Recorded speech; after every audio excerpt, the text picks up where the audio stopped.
ফখরুল ইসলাম মাননীয় মন্ত্রী, উনি যেমন ইসলাম নয়, জামাত ইসলামীও ইসলাম নয়।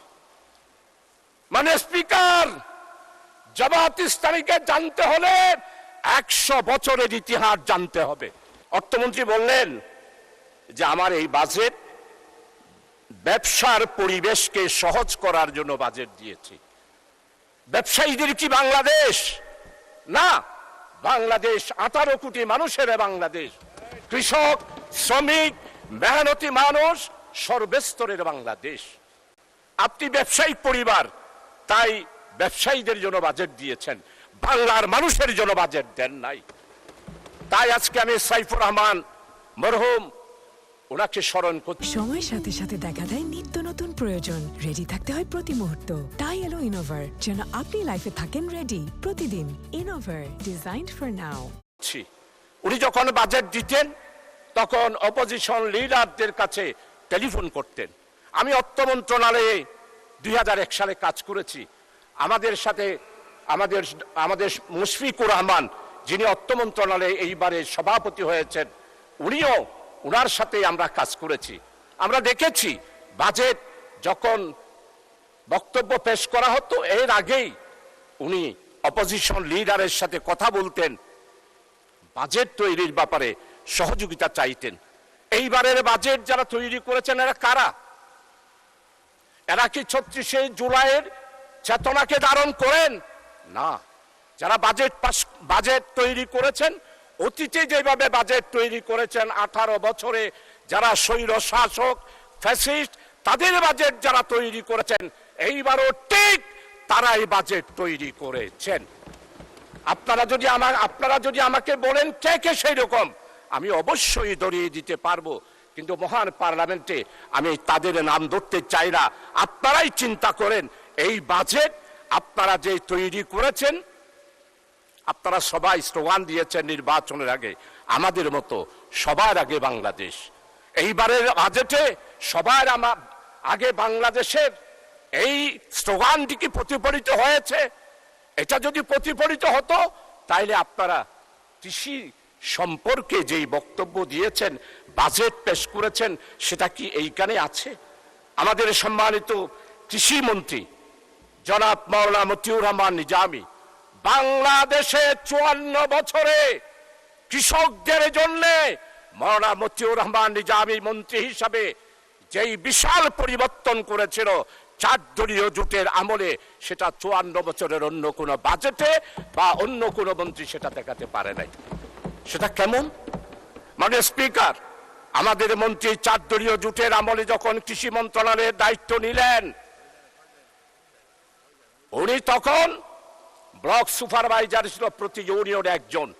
আমার মন্ত্রী, আমাদের নেতা শহীদ মাওলানা মতিউর রহমান নিজামী কৃষকদের কথা চিন্তা করে উনি প্রত্যেকটা ইউনিয়নে 9 জন করে প্রতি ওয়ার্ড ভিত্তিক একজন ব্লক সুপারভাইজার দিয়ে কৃষকের মধ্যে বিশাল একটি বিপ্লব এনেছিলেন।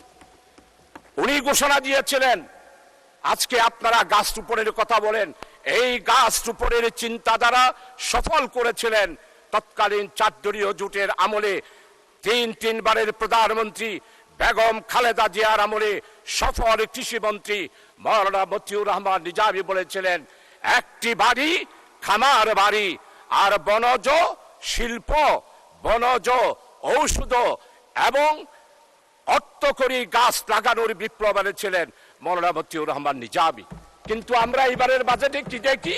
কৃষকদেরকে অবহেলা করা হয়েছে। অতীতে যা বাজেট ছিল তার থেকে আপনি কমিয়ে দিয়েছেন। কৃষক ছাড়া বাংলাদেশ বাঁচবে না। তাই আমার প্রস্তাব হলো, কৃষকদের ব্যাপারে এই বাজেটে আপনাকে অবশ্যই কৃষকদের ব্যাপারে আপনাকে বাজেট বরাদ্দ বাড়িয়ে দিতে হবে। মানে স্পিকার, আমি গ্যাস ও কৃষি, গ্যাস ও খনিজ, বিদ্যুৎ, জনপ্রশাসন, প্রবাসী কল্যাণ, বন্দর, স্বরাষ্ট্র ও পুলিশ, বন এবং পরিবেশ আর শিল্প, এই কয়েকটা মন্ত্রণালয়ের উপরে আমি আজকে উল্লেখ করতে চাই। 15টা মন্ত্রণালয়ে আপনি অতিরিক্ত বাজেট দিয়েছেন, কিন্তু এই 9টা মন্ত্রণালয় আজকে দুকে দুকে মরতেছে। গ্যাস, আজকে 54 বছর একটা গ্যাস কূপও আপনারা উত্তোলন করতে পারলেন না। অথচ আমাদের পাশে রাখাইন এই রাজ্যের পাশেই আজকে বঙ্গোপসাগরে গ্যাস উত্তোলন হয়েছে, অথচ আমরা এখনো পর্যন্ত গ্যাস পাই নাই। গ্যাসের চাহিদা দিন দিন বাড়তেছে, আর আমাদের গ্যাস আমদানি করতে হয়, আমরা একটা গ্যাস কূপও আজকে আমরা 54 বছরে পারি নাই। 1993 সাল আমাদের সম্মানিত ডক্টর খোন্দকার মোশাররফ সাহেব খনিজ মন্ত্রী ছিলেন, আমাদের আজকের স্বরাষ্ট্রমন্ত্রী তৎকালীন 91 সালের প্রধানমন্ত্রী দেশনেত্রী বেগম খালেদা জিয়ার অফিসে উনি থাকতেন, প্রধানমন্ত্রীর সহকারী ছিলেন। উনার অবশ্যই খেয়াল থাকার কথা, 1993 সালে যখন পার্লামেন্টে বক্তব্য রাখলাম, তখন মাননীয় প্রধানমন্ত্রী ডক্টর খোন্দকার মোশাররফ সাহেবকে নির্দেশ দিলেন যে চৌধুরী যে বক্তব্য রেখেছে, আমাদের চট্টগ্রামের গ্যাস ফিল্ড কুমিরাগুনা বড় হাতিয়াতে সেই গ্যাস ফিল্ড আপনি পরিদর্শন করুন। ডক্টর খোন্দকার মোশাররফ, ওনার মন্ত্রণালয় এবং আমার আজকের স্বরাষ্ট্রমন্ত্রী ওনারা সহ আমার সেই এলাকায় গেলেন। 1978 সালে চট্টগ্রামের গ্যাস ফিল্ড, আমার মাননীয় অর্থমন্ত্রী আপনিও জানার কথা, রাশিয়ার উদ্যোগে সেই গ্যাস ফিল্ড থেকে অলরেডি গ্যাস উত্তোলন হলো। 1970 সালে আমরা চট্টগ্রামবাসী সবাই আশান্বিত হলাম, চট্টগ্রামে আমরা গ্যাস একটি ফিল্ড পেয়েছি। কিন্তু দুর্ভাগ্য, 1971 সালে দেশ স্বাধীনতার পর আধিপত্যবাদী হিন্দুস্তান আমার ওই রাশিয়ার গ্যাস ফিল্ডে ওনারা সবাই সরজমিনে দেখেছেন, সেইখানে সীসা ঢেলে দিয়ে আমার গ্যাস ফিল্ডটাকে বন্ধ করে দিল, আমরা গ্যাস পেলাম না। আমাদের আজকের স্বরাষ্ট্রমন্ত্রী উনিও গিয়েছিলেন, ডক্টর খোন্দকার মোশাররফ সাহেব, ওনার সমস্ত মন্ত্রী পরিষদের যারা ডিজি ছিলেন ওনারাও গিয়েছিলেন। তাই আজকে আমি দাবি করছি, আমার চট্টলার ওই গ্যাস ফিল্ড ইন্ডিয়া স্বাধীনতার পর বাংলাদেশকে অর্থনৈতিক দিক থেকে ধ্বংস করার জন্য আমার গ্যাস ফিল্ড শেষ করে দিয়েছিল। বাঁশখালীর চাম্বল আর আমাদের চট্টগ্রামের লোহাগাড়ার বড় হাতিয়ার এই গ্যাস ফিল্ডকে আবার পরীক্ষা নিরীক্ষা করে সেইখানে গ্যাস পাওয়া যায় কিনা সেই ব্যাপারে চিন্তা করতে হবে। মাননীয় স্পিকার, আজকে মাননীয় অর্থমন্ত্রীর কাছে অনুরোধ করব, আপনি গ্যাস সন্ধানের জন্য সেখানে বাজেট বরাদ্দ করেন। এইভাবে রাখাইন বারবার যদি একটা গ্যাস পায়, ইন্ডিয়া যদি গ্যাস পায়, আমাদের 18 বছরের প্রধানমন্ত্রী উনি নাকি সমুদ্র জয় করেছিলেন। আজকে এতদিন হয়ে গেল, উনি ক্ষমতায় 18 বছর ছিল, বঙ্গোপসাগর কোথায় বিজয় করেছে সেটার এখনো পর্যন্ত রেখা উনি দিতে পারেন নাই। আমাদের চট্টগ্রামের আরেক কৃতি সন্তান স্বরাষ্ট্রমন্ত্রী, আজকে আমাদের চট্টগ্রামে একটা কথা এসেছে, কোথায় ফতোয়ার জন্য আর মাদ্রাসায় যেতে হবে না। তো আমি জিজ্ঞেস করলাম কেন? কত ফতোয়া তো আপনাদের এই পার্লামেন্টে দেওয়া হয়। ফতোয়া কিরকম? ফখরুল ইসলাম মাননীয় মন্ত্রী, উনি যেমন ইসলাম নয়, জামাত ইসলামীও ইসলাম নয়। মানে স্পিকার, জামাত ইসলামীকে জানতে হলে 100 বছরের ইতিহাস জানতে হবে। জামাত ইসলামী কি ইসলামী দল না অন্য কিছু, সেটার ফতোয়া দেওয়ার দরকার নাই।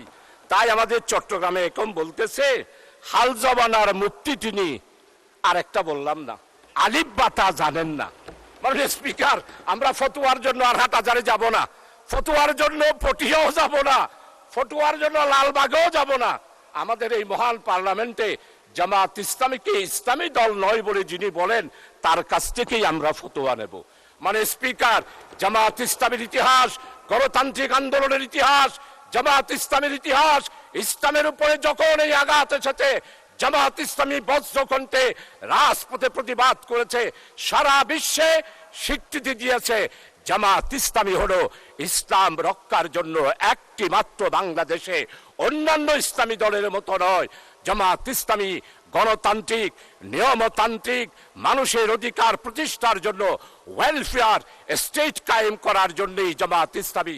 তাই নির্বাচনের আগে আমাদের বক্তব্য ছিল ন্যায়, ইনসাফ, বৈষম্যহীন, কল্যাণময় একটি রাষ্ট্র আমরা কায়েম করতে চাই। মাননীয় স্পিকার,